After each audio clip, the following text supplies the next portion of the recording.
From Square 2, this is What's Wrong with Revenue. I'm Mike Lieberman, CEO at Square 2, and along with my longtime friend Eric Kalis and co-founder at Square 2 and six-time entrepreneur, Eric and I will answer the questions CEOs have every single day. What's wrong with revenue? You can be part of the live cast show where we'll answer your questions every Wednesday at 4 p.m. Eastern, or catch the show on demand on YouTube and on all your favorite podcast networks.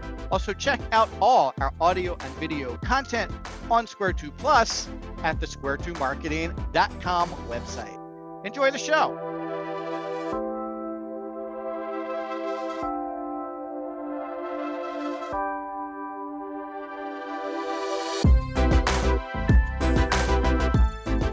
Hey everybody, welcome to episode 37 of What's Wrong with Revenue. Today we're going to talk about you don't have the right set of outside experts. And while this might seem self-serving, it's really not about us. It's all about you. And at Square 2, we actually use a fair amount of outside experts to help us. So we'll be sharing some of our experiences with how we use outside experts and how sometimes that extra outside perspective is what you need to move your revenue efforts forward. So Eric, thanks for joining. I know you got a flight soon, so we'll be very efficient today in our show, heading off to Detroit to help some other companies figure their marketing story out. Everybody, a little bit of housekeeping here. Remember, you can get the show on YouTube at the Square 2 Marketing channel. All of our episodes are posted there. You can go and like us. You can subscribe to the show. Please comment. We love getting comments from our audience members. You can subscribe to the show on our website. At the bottom of our website, there's a What's Wrong with Revenue link. You can go on over to that page. You can submit questions like the ones we'll handle today. And if you're looking for all of our audio and video content, head on over to Square 2 Marketing's free streaming service, Square 2 Plus, square2marketing.com/Square2PLUS.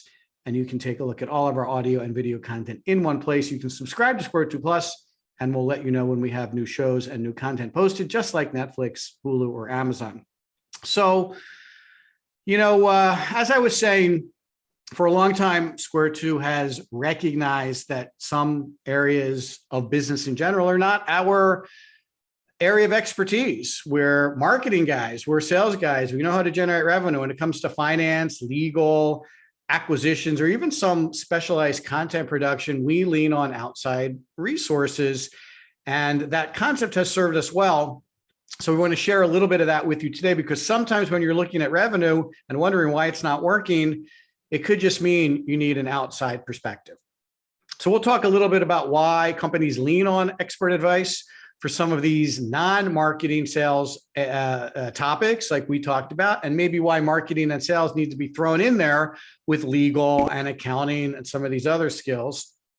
And we'll also talk about how you can know what kind of outside expert advice you need to grow. We can look at help you look at assessing the difference between a sole practitioner, someone in your industry, or maybe even an agency or a company, and what those different options look like.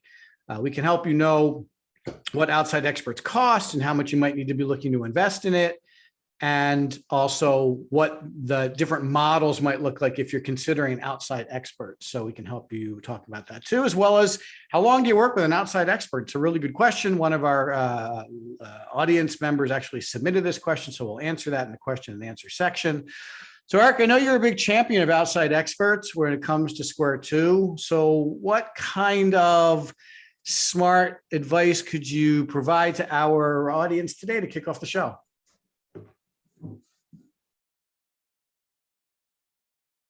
You there?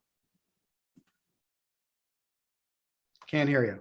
I think one of the biggest things that you have to do is think about the who, right? Because we're going to talk about different kinds of people that you can affiliate with that can help you with your business, but the who is very important.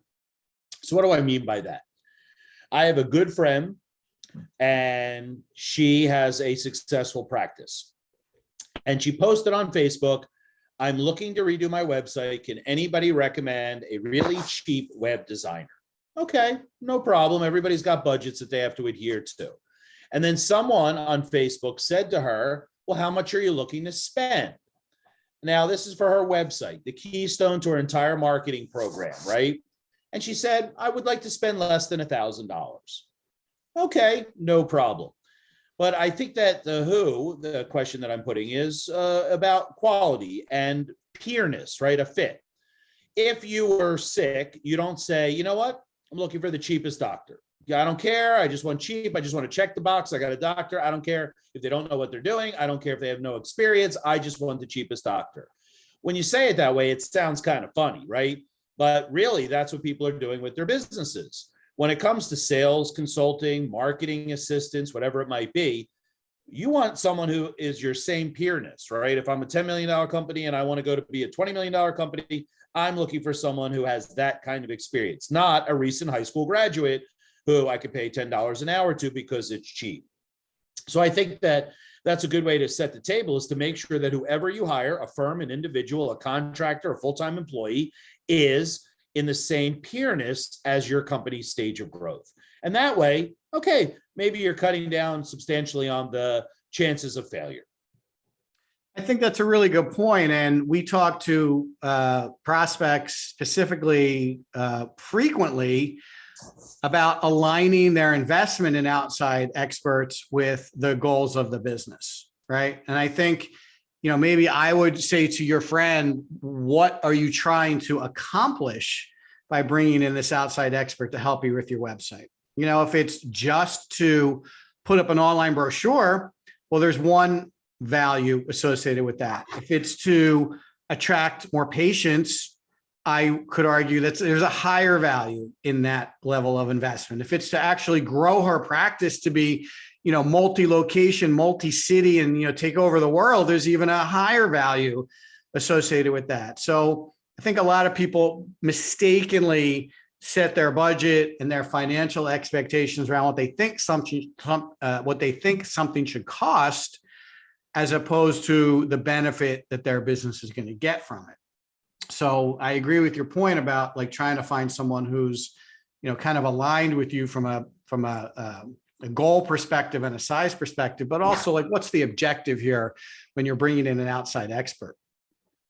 I want you to talk a little bit about how the person listening or watching the show, how might they know when they should start thinking about bringing in an outside expert? What would be some of the signals that they might see in their business that would make them think to themselves, hey, we're out of our depth here. We need to bring someone in who knows some things that we don't to help us? Yeah, I think the perfect analogy for that is the dead end, right? Driving down a country road, you think you know where you're going. All of a sudden you come to the dead end. Uh-oh, what did I do wrong? Which way do I go? And I don't have a plan. The only thing I can do is go backwards, try to figure my way out. Lots of times we come to a point at our business, and we've been around 19 years, so we've made every single mistake you could possibly make in a business.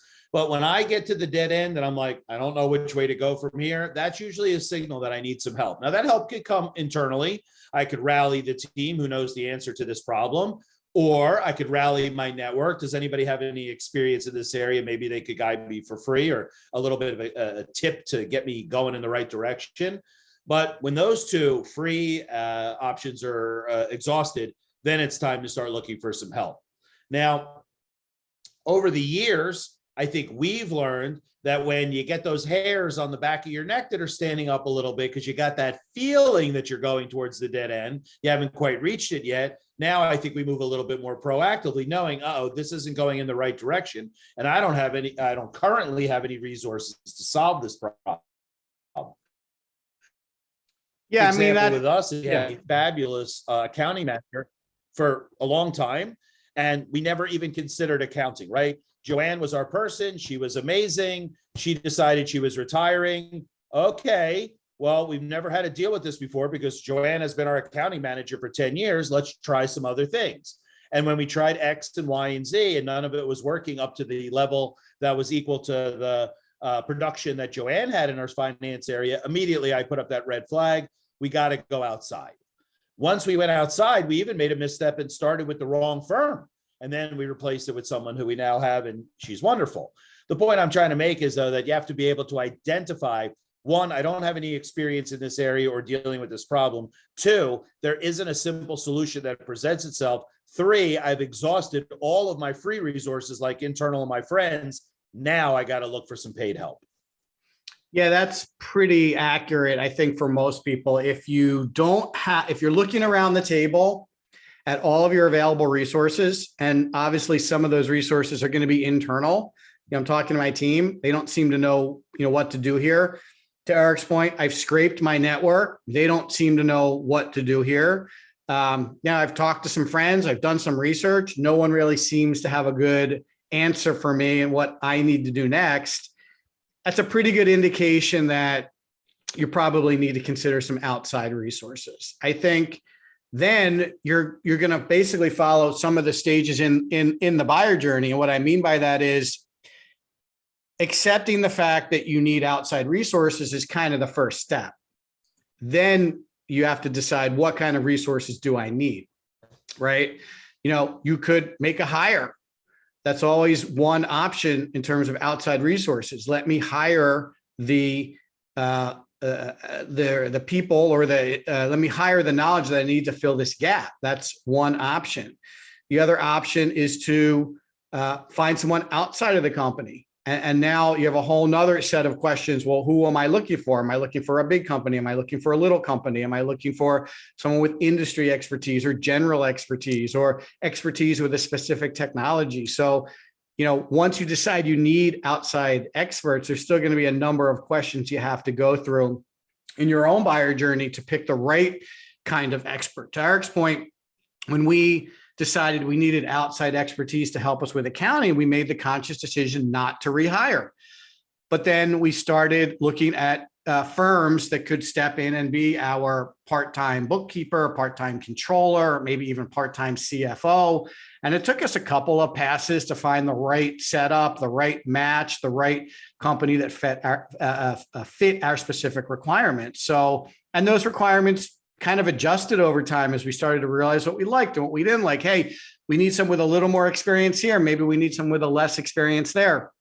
We actually pieced together our financial team. So we have an outsourced accounting function and an outsourced CFO to go, 2 separate companies. So, that's just a configuration that we happen to like, that we've been kind of working on for the past couple of years that works for us. And we've even overlaid this year some more strategic financial guidance around some metrics and some methodology that we weren't practicing before to fill a gap that we were needing in the financial management of our company. So, the configuration of the solution, I think you should expect it maybe to evolve and change a little bit as you're trying different things and experimenting with different sets of experts until you settle in and find something that really works. It might take you a couple of tries. Yeah, I think so. And I think your posture of your company has to be determined also, like, are you an outsourcing company or not? Lots of companies like to hire and then control the whole thing with full-time employees, and there's literally nothing wrong with that. We at Square 2 are on the other end of the spectrum. We want to outsource everything we possibly can so we can focus on the consulting we do with our clients. And I think that that's a conversation you should have, not only about marketing and sales, but everything, right? Do you outsource things or don't you? Either way is fine, but then that's the strategy you should stick to. Yeah, and I think some of that also extends to what is your company's core competency, right? Like Eric and I and Square 2, like, you got questions about marketing, sales, or revenue generation, we can help you. But sometimes when it comes to finance and some other things, like, look, that's just not our area of expertise. So we lean on some people who that is their area of expertise. And you can apply this filter in so many different areas. I was talking to this director of marketing a couple of weeks ago, and he was telling me, look, I don't really want to deal with the technology, right? I want to find somebody else who can, be my HubSpot expert. Well, I focus on demand gen for the company. I want someone else to deal with all the technology issues. So, in that case, he recognized that the outside expertise he was looking for was in a very narrow lane. Not his core competency, not a core competency he wanted to hire for or grow within his current team. Wanted just someone to come and step in from the outside and help him with that. So there's so many different ways to cut this up. It makes it, probably more challenging if you're looking at a particular issue that you can't crack and you're looking at potentially bringing someone in. There's a lot of different flavors to this. Like Eric said, like if you typically solve it with a hire, it might be simpler, but I think we're encouraging people today to maybe look at a little, look at a variety of options before you just jump to hiring somebody. Also, Eric, and I know you talk about this, I think it's Bonnie's daycare story about hiring a company and not a person, or a system and not a person. I think that applies here too. If you want to talk to the audience a little bit about that story, I think is very relevant.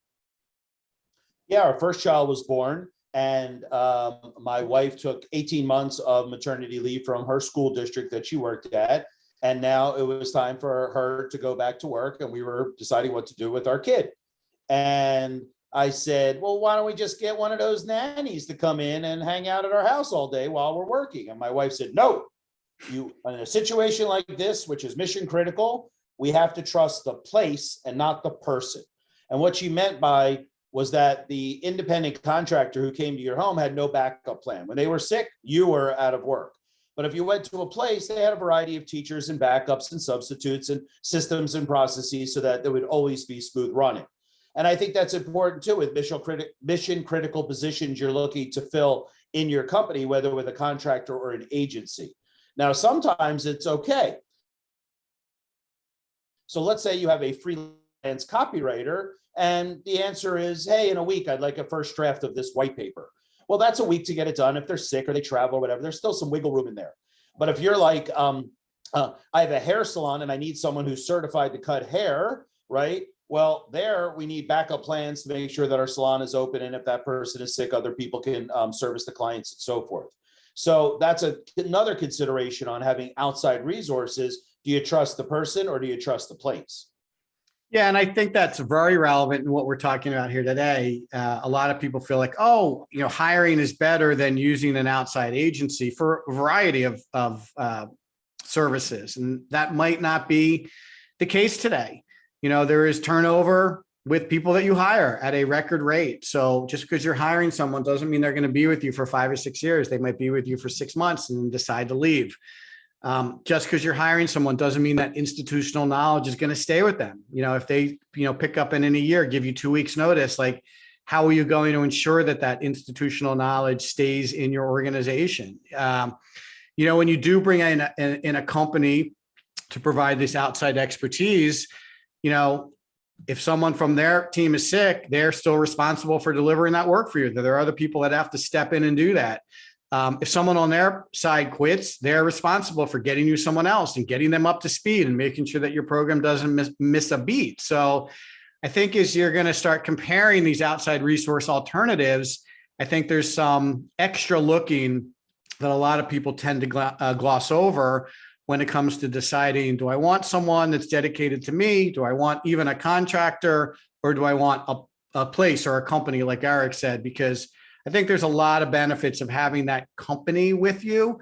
Look, you're still going to work with your people. They're still going to get to know you, but there's other people kind of looking over what's going on and making sure it's getting delivered in the right way. They're bringing methodology and process and maybe even technology to the table that might warrant a slightly more significant investment and a slightly higher set of expectations around the experience and the kind of results you're expecting from them too. So that doesn't just apply to like our industry. I think that applies to really any industry in terms of what you might be looking for outside help with. Agreed. All right. So talked a little bit about, you talked a little bit about the investment thing, but how about how we might work with outside experts? So, there's a lot of different models. Some people charge hourly. Some people have, a project and a scope of work. Some people have kind of an ongoing retainer. If I'm thinking about outside experts, Eric, how do you think our audience should be evaluating those different options? Well, I think you have to work backwards, right? Paint the picture of success and then work backwards. If this is what success looks like, how will I get there? Who will help me get there? And then there's a set of criteria, right? We have to be here, we have to be there, you have to have this skill set, we need this accomplished in order to get to that painted picture of success. And then I would interview on that. I think a lot of people don't create the strategy of what they're trying to do first. And I have this situation right now. I'm working with one of our clients who sent me a job description for their business development person. And it's listed on there things like will assist in writing email copy, will create the templates for the email campaigns. But also there was a performance-based kicker of how much new business they brought in. So I'm like, well, wait a minute. If success looks like all this new business and you want someone to be writing copy and designing emails, that's going to take away from their time or skills that they have hunting for these new accounts. So, while they did put together a document, which you get 3 gold stars for, not just interviewing off the cuff, the document itself wasn't very strategic because it didn't divide the skill sets into the appropriate buckets. They kind of lumped them all together and expect some kind of like Frankenstein sales and marketing person who's got it all connected to be the first one that they're interviewing. So I had to point out to them something along the lines like, look, this feels like 3 jobs, 1 main one, and then 2 contractors that could help you with some email copywriting. And that was like, oh, never even thought that way. So I think it starts with strategy of what the end game looks like and then working backwards to build the puzzle. Yeah, I agree. And, this is a question that we got, but it's probably worth talking a little bit now. Like there are different kinds of, I guess I would say, categories of outside resources. So, you have like your coaches who are going to basically tell you what to do. If you want to think about like a coach on a sports team, right? Like the coach doesn't ever play, right? The coach just kind of maps out the strategy and tells you what to do. And then the players go and play, right? And then you have consultants who might actually do work for you, right? So if I'm considering outside resources, how do I know which is right for me? Do I need a coach who's going to tell me what to do, or do I need a consultant who I can lean on to maybe do some of the work? Well, is really your answer consultant or coach? Well, look, they're both right in certain scenarios, right? Like to your point, it's going to depend. Coach is going to be good for a company that maybe has resources but doesn't know what to do, right? Like, oh, you, Mary, do this. You, Eric, do that. You, Phil, do this over here, right? The coach would probably suit them well, but for a company that maybe is a little lacking in the resources, they might need someone who can come in with a plan and then maybe do some of the work. So is that all I'm looking for? Is like, what does my resource pool look like? Or is there a little more to it than that? I think there's more to it because it's strategic, right? I'm trying to not only just check the box, but do it amazing. I don't want the cheap doctor who will give me an aspirin. I want someone who'll put me through a standard set of tests, identify my problem, and give me the appropriate standard of care. It's the same thing there. If we'll use marketing, obviously, as an example, since that's what we do. If I'm looking for a marketing coach, well, I better have some really able people who know what they're doing, but maybe aren't strategic. But if I need a consultant, well, maybe now I have to pull in more resources because my people either are not qualified or I don't have enough of those people. So I think, once again, you got to work backwards with what am I trying to accomplish here? Back to the original example of the spending as little as possible for a website. That strategy doesn't hold up whether it's consultant or coach, right? Because It's just, there's no money for anything in there. And I think that that's a big thing. I don't mean to cross over into budget right away because it's all about money, but it really is.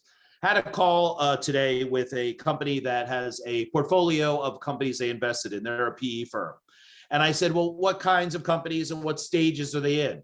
Well, we get them from pre-revenue to about $1 million in sales, and then they graduate, and then we want them to find resources like Square 2. I said, I would love to help those people, but $1 million company without any additional investment does not have the resources necessary to get to a $2 million company in a year or 2.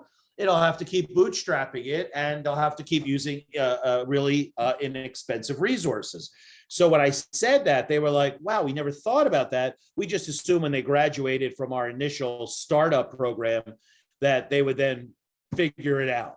Well, you can't just figure it out. You have to apply the right budget, the right consultant or coach, the right strategy to get the outcomes that you're looking for. And I think that's a big mistake that people make. Now, there's a mathematical component to that as well.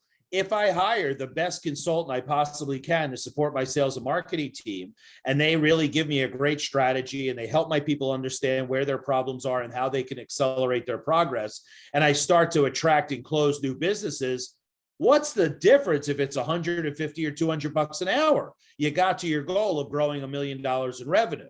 And I think a lot of people are penny wise and dollar foolish when it comes to hiring consultants or contractors. Yeah, agreed.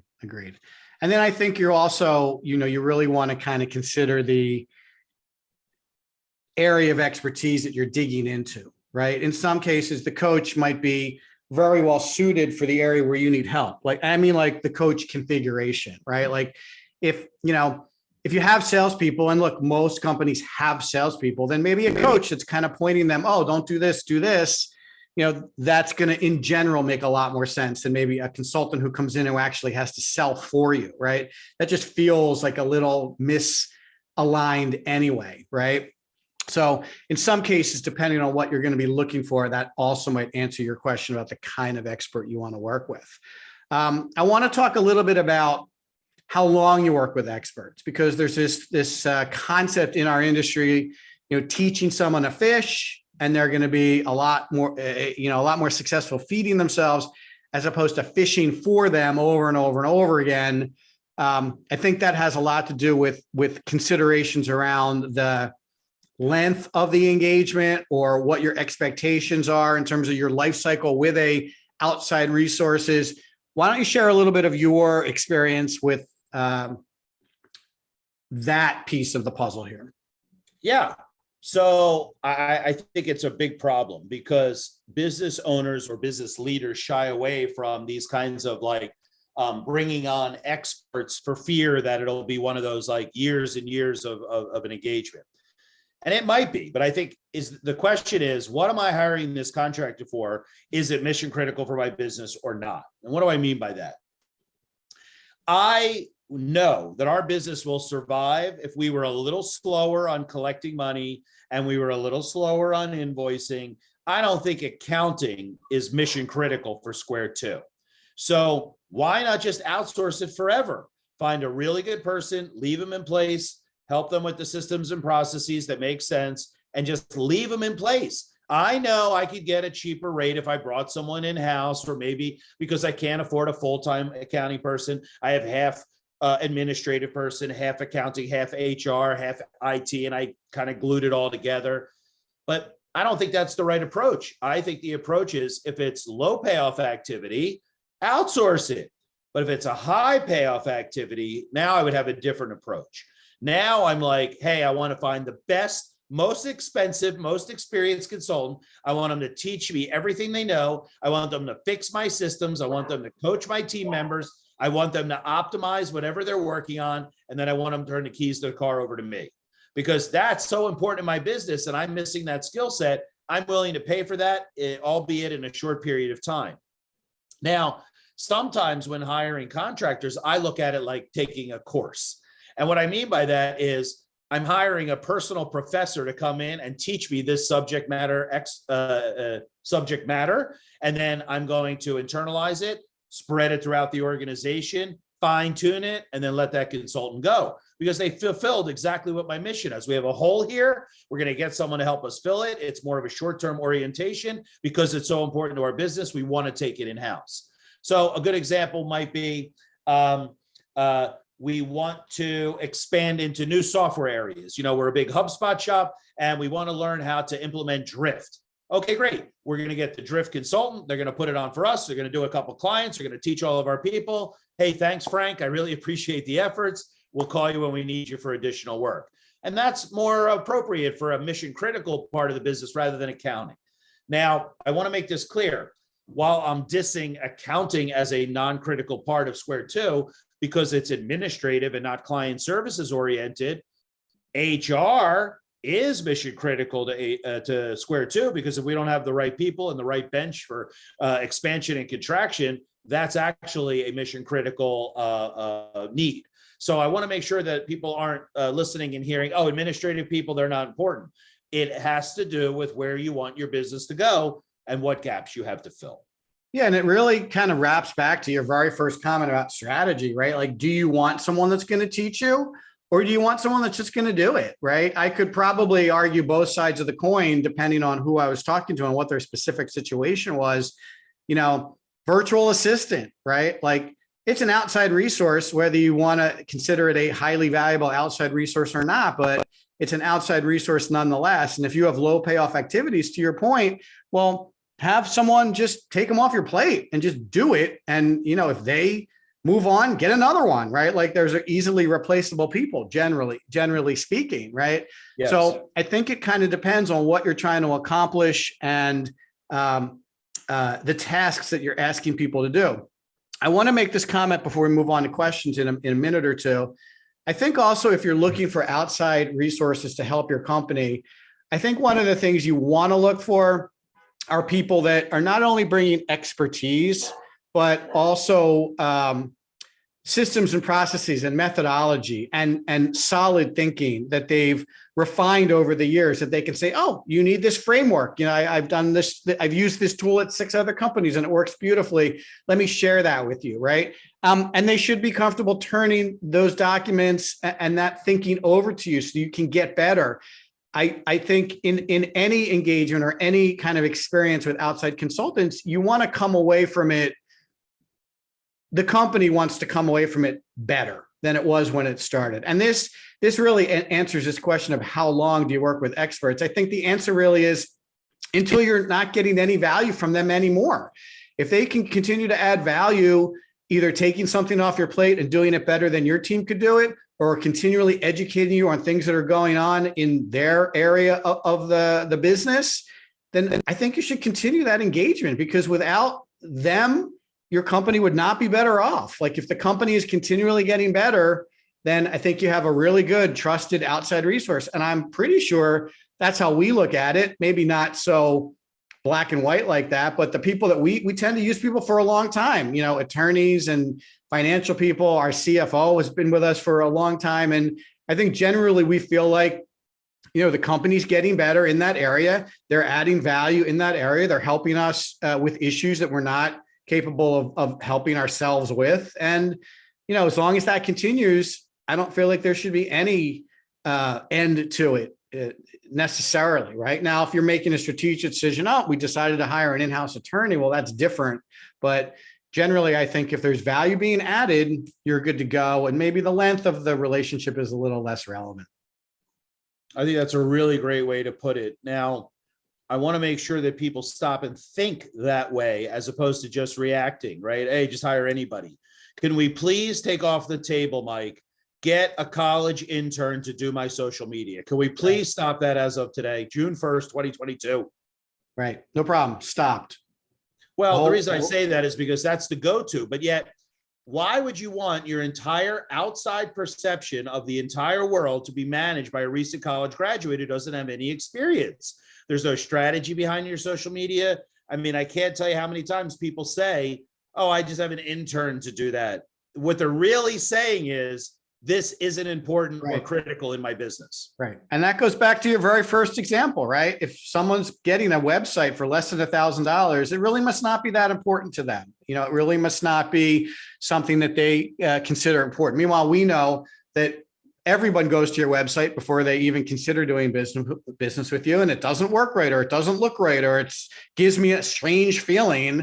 I'm not doing business with them. It's a huge obstacle to progressing in the buyer journey. So that's a pretty big strategic mistake there. And we covered all the reasons why you would not want to do that. So I got a lot of good questions. Let's jump into these. And this one is a little more marketing and sales related. So this is from Mark in New York City. What marketing or sales related indicators might show that we need outside help?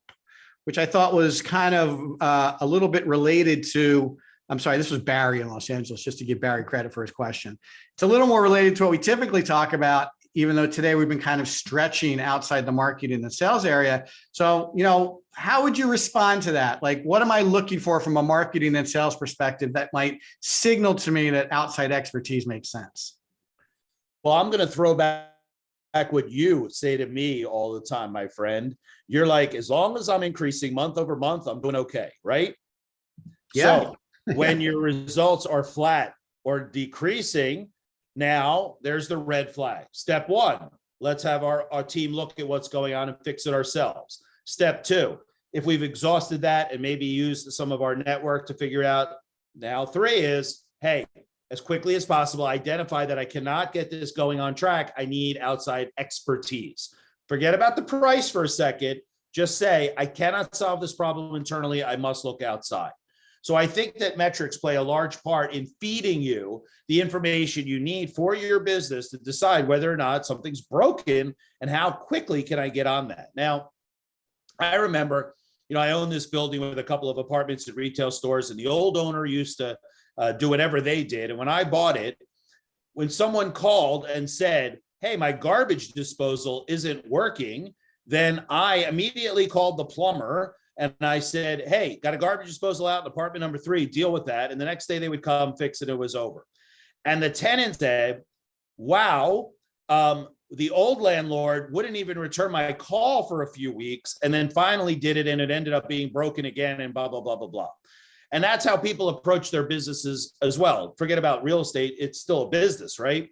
A lot of people are just dragging their feet. They don't know what to do. They don't have massive and immediate action in order to cure that. Well, metrics give you that information that you need to say, through the past 3 months, this has gone nowhere. We tried it a couple times ourselves. Now we need some outside help. Because if we fix this specific metric, whatever it might be, now our business is flourishing. And I think that people don't move fast enough. They don't look at the tea leaves enough to see what is presenting itself from a data perspective and acting on it quickly.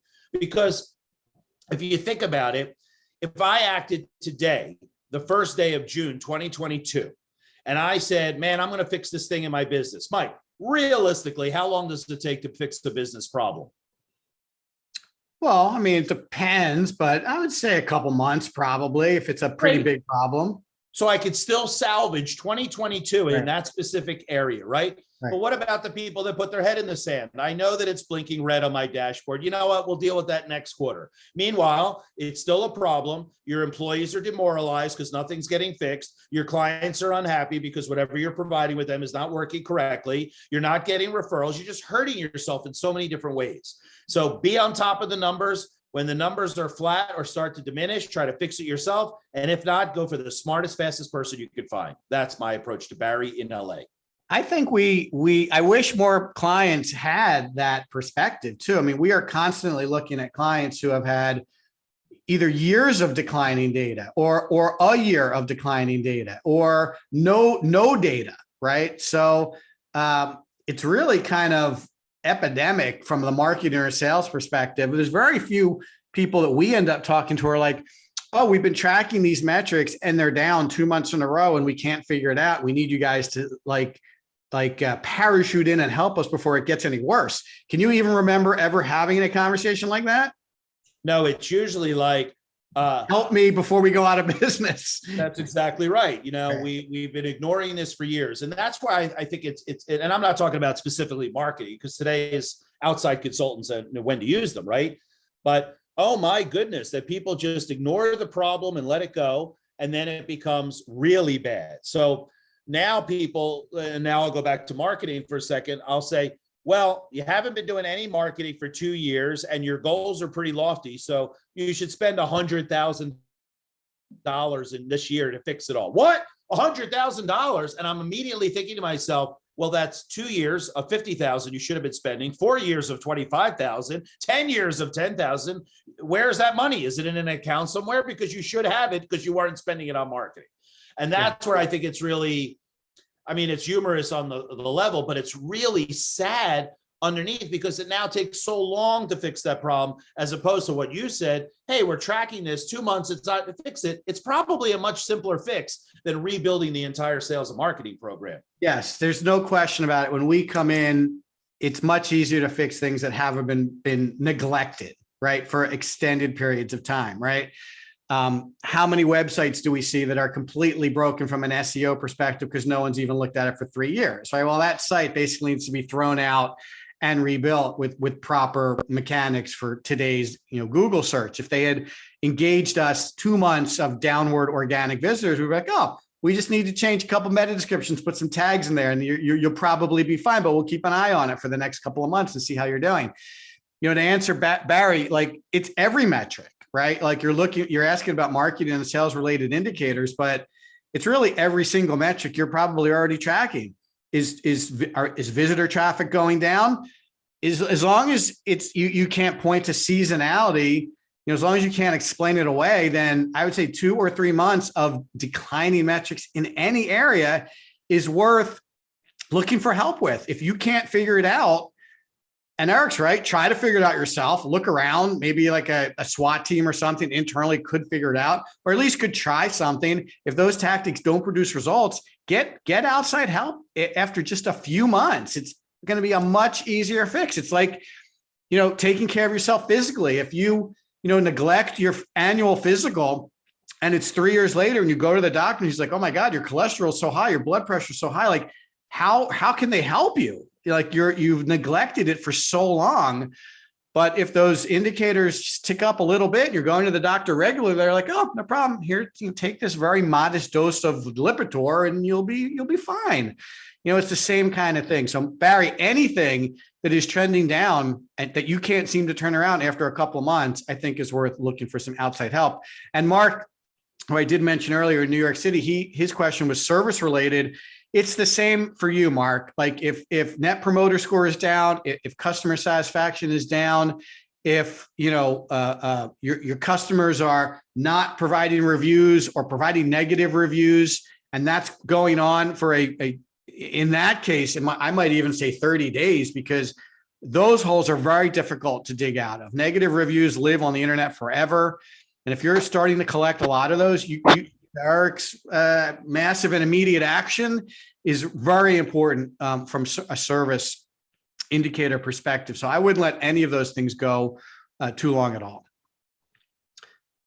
Okay, I got a question here from Janice in Montreal. How long would you expect us to work with an outside expert? Is there a standard that you're considering? Now, we did talk about that a little bit.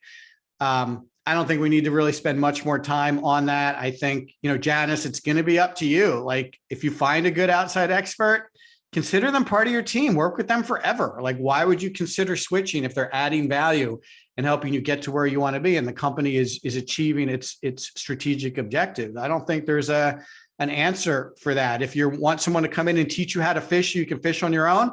Just be upfront with them, set a parameter for how long, they think it's going to take to teach you and how long you're willing to learn before you feel like you know how to do it. And then just execute that engagement until you're finished.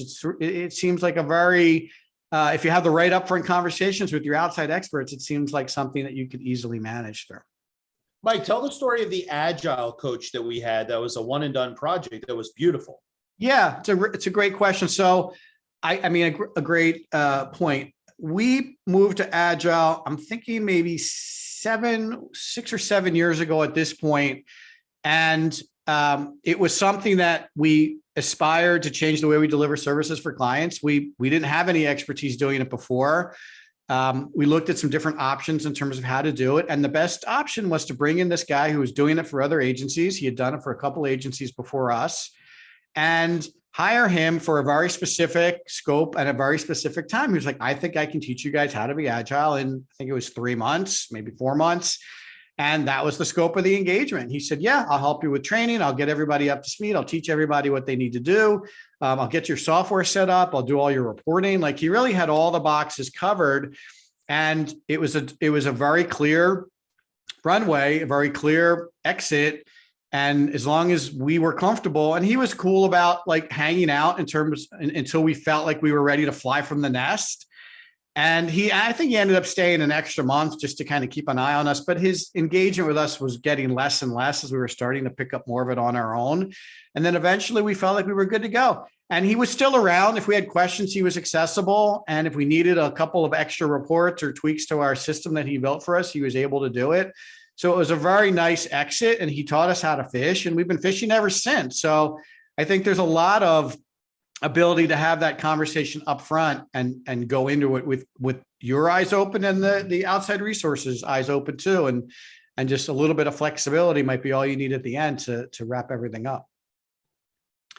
And I got a question here from Arthur in Miami, and this is a good one. It was one I wanted to talk about earlier that we didn't get to yet. So this is a good question. What vetting process would you recommend to help us find the right experts for our size company or a business with our challenges? So let's forget about the specifics of their business or challenge, but what kind of direction would you give someone for vetting an outside expert?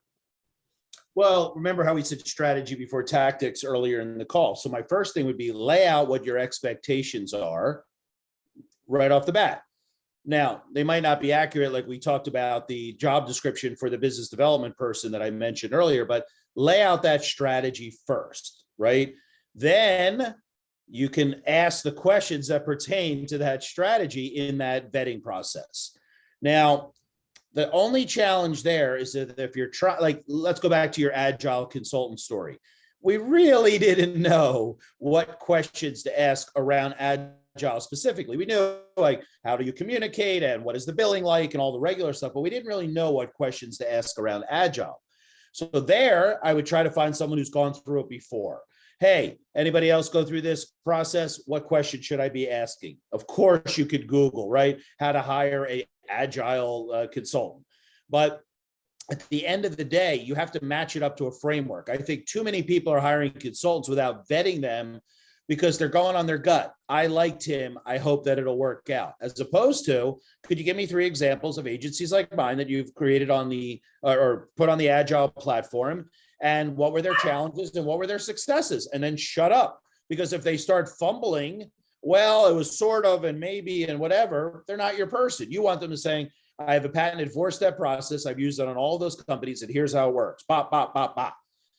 I'm not even sure that that is something that you could your hat on. At least it's going in the right direction, because that person also could be bamboozling you and then, coming up with someone else's methodology.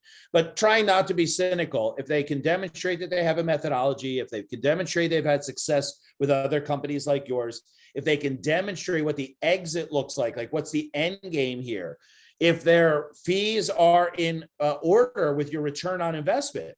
I mean, we have made that investment on that agile consultant 1,000 times over because he put in a new methodology by which we saved money, we were more efficient, and gave better client satisfaction through that process. So I don't even care if he came back to us and said, I want to do that all over again, and he asked for double, knowing now what knowing then what I know now, I would have given it to him. Some of this actually is relevant to your hiring process. So I think if you have a good hiring process, it's really the same set of exercises when you think about it. Now, if you don't have a good hiring process, that's maybe a story for another day. But if you're pretty good at finding full-time employees, well, you want to look at the same kind of activities, right? You want to ask really good questions, right? We do a lot of behavioral interviewing and, tell us about the time you did this, right? So it's a similar set of questions with a similar methodology. You obviously want to talk to people that they've worked with and make sure that those people have had successful relationships. Now, again, nobody's giving you a bad reference when they're going for a new job, and no outside expert is probably giving you a bad reference. But honestly, there's lots of ways to vet people online today that are a little different than, how you used to vet them, right? You can look at online reviews. And you can ping people maybe that you think have worked with them and see what their experience was like. A lot of people tend to do that when you're hiring.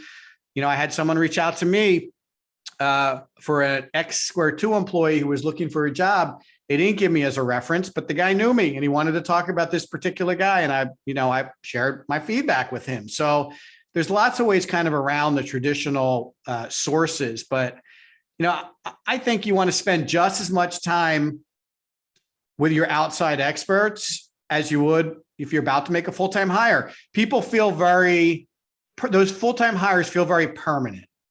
You want to spend a lot of time. You want to get a lot of people involved. You want to really make sure. I've heard plenty of people say, I really want to make sure I'm hiring the right person this time. We're going to take our time. But when it comes to outside experts, Eric's right. Lots of times it's like, oh, John told me you were great. Come on, let's work together. And you don't really take the time to vet those outside experts the same way you vet in people you're about to hire full time. I think that's also a perspective you can take if you're wondering what that process might look like. Well, we had that strategic coach for like 3 or 4 months. I don't think it was any longer than that. And I hired him specifically on the recommendation of a buddy of mine. And he was so not a cultural fit with our business, but I just went with the referral and didn't vet him as I would a full-time employee. Right. Yeah. My mistake. Yeah. Let's talk about this. This is from let me just check. This is from Lindsay in New Jersey. Can you talk about what an appropriate getting to know you phase might look like? This is kind of interesting because, these outside resources, they're experts in their area, but they don't really know our businesses, and we're bringing them in. So I do my vetting and I spend, enough time, and I really like this person, but what do you think about a phase where they're getting to know us and we're getting to know them? Like, how would that look differently than maybe the work that they're actually doing for us? I can't recall if we ever did that with any of our outside experts. Do you remember anything like this? No, because I think we're very focused. So we knew exactly what problem we were trying to solve, and we just applied a person to that. But lots of times when we're pitching for business, people say, well, I like what you guys have to say, but maybe we should start a little slower and get to know each other. And they want some kind of pilot program, or maybe they want some kind of like 3-month test, project or something like that. So that's come back to us that way, being the other side of the coin, like we're the consultants. The challenge with that is that when you deal with a consultant or a consultancy, there's limited bandwidth. And am I going to choose to sell myself for a client for 3 months in the hope of getting a 1-year engagement when I could just move on to the next client and lock up that deal because they understand the value I bring to the table? So if you're going to ask someone to walk before you run, you know that you run the risk of not getting them at all simply because that's not what they propose to you. That's not the way they work. So I'd be careful around that. Now, that doesn't mean that you can't stage or phase a project and have go, no-go points in place. So a good example of that would be simply, hey, we know we want to do a HubSpot implementation of Marketing Hub, the CRM, and the content management system.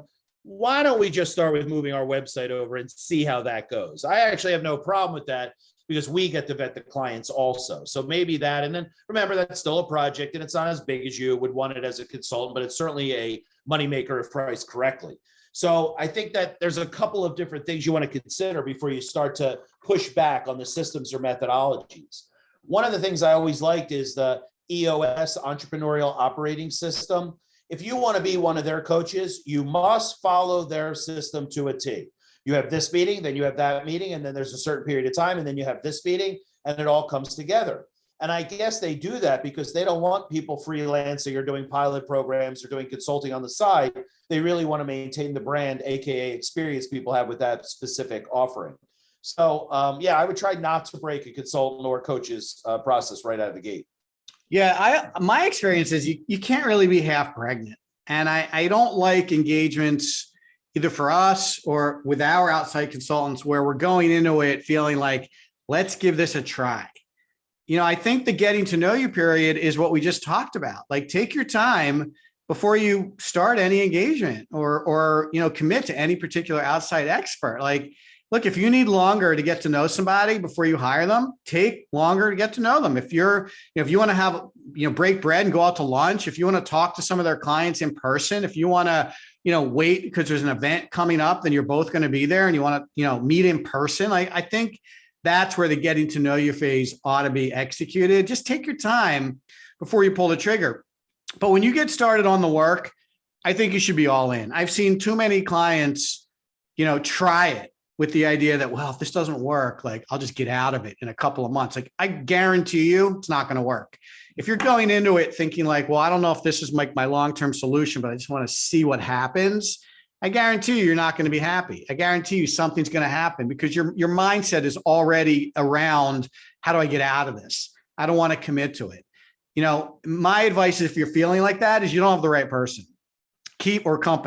Keep looking for someone who you're like, this is who I want to work with. I'm excited about working with this person or this company. I know they're going to get me where I need to be. I've answered all the questions I've had. I've talked to all the people I've seen all the work I need to see.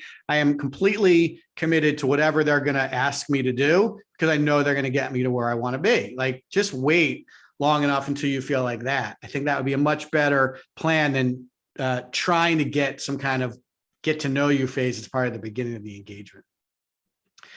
I got one more question here and then we can wrap up. And this is a really good one. This is from Kyle in San Diego. He wants to know, what about guarantees? We've asked for this in the past. No one is willing to consider this. Can you talk about that? I know you have a feeling about this, Eric. How do you feel about this guaranteed results question? When I go to the doctor and I say I don't feel well, and the doctor analyzes my situation and prescribes a method of care. Treatment plan. You ask your what? Treatment plan. Treatment plan. Do you ask your doctor to guarantee that you will be rid of your sickness in 3 days? No, because the doctor is only using their experience and best practices to help you. Now, there's also the other side. Did I take my medicine? Did I sleep well at night? Did I don't know, whatever I'm supposed to do? Well, if I didn't do those things religiously, then how could I ask the doctor to guarantee that care or the success from that care? Because I'm a part of that. So many people ask us at Square Two, well, can you guarantee that my business will grow $1 million? And I say, I sure can, but I have to do the selling for you. Because if I do all this work and hand over these delicious, tasty leads to your sales team and they fumble it, how could my compensation be on the line? Oh, yeah, I get it. That makes sense. Hey, I want you to implement a new ERP system for my company. I know it's going to take 3 months and it's going to cost $30,000.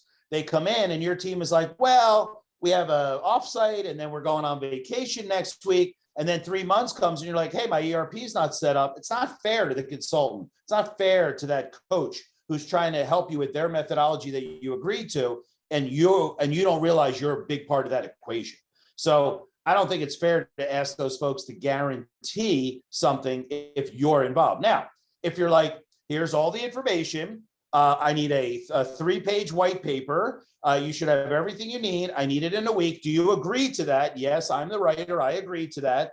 Then there should be a guarantee because there's nothing involved with the client.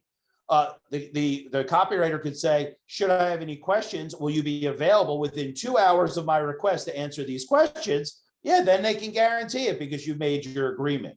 But I don't think it's fair at all. And I hear it literally on a monthly basis. Hey, guarantee your results. Hey, guarantee your results. I'm like, hey, guarantee that you'll be the best client I ever had and we have a deal. Yeah, it's really, when you're talking about this kind of advice and these kind of outside experts, it's not like, well, if I buy this product, is it going to do everything you said it was going to do? Like, yeah, it's a little different, but these are very complex relationships generally. The business issues that outside experts are trying to fix are very complex generally. Everything Eric said is 100% right, both from our experience and, from our experience working with clients, but also our experience being a client with some of these outside experts. We're constantly asking these people, what do we have to do to be your best client? I don't find our clients asking that very much at all.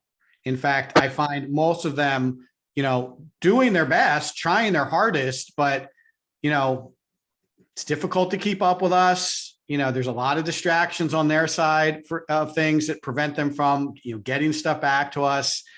They change their mind frequently, which I get. Like, you're entitled to change your mind and businesses have to pivot. But, understand that if we spend a month coming up with an amazing story for you, and then you tell me in the meeting right after you said you loved it, that you're pivoting your company, like, guess what? Like, we got to start again. So no, there's really no way to guarantee you results in a certain amount of time because you should be able to change your mind, but understand the ramifications of what changing your mind means. The kind of work that these outside experts do is just not really suited to any kind of guarantee. What I can guarantee is I'm going to bust my ass to help you. We're going to be very responsive. We're going to put the best people on your program. We're going to optimize your budget. There are lots of things we can guarantee, the things that we can control, but how the program plays out, in almost all of these outside expert scenarios, there's so many people involved. It's just impossible to guarantee anything.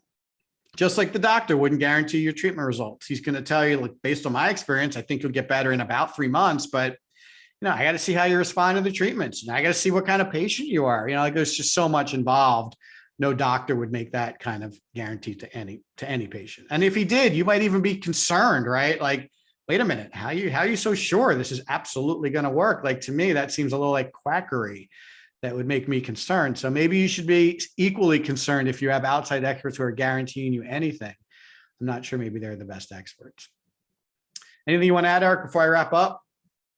No, I think today was an interesting topic, not like how to drive more leads and grow your business, but like consider the finer points, because most businesses at some point are going to need some help in some area. And I think it's something really nice that we presented so people can consider.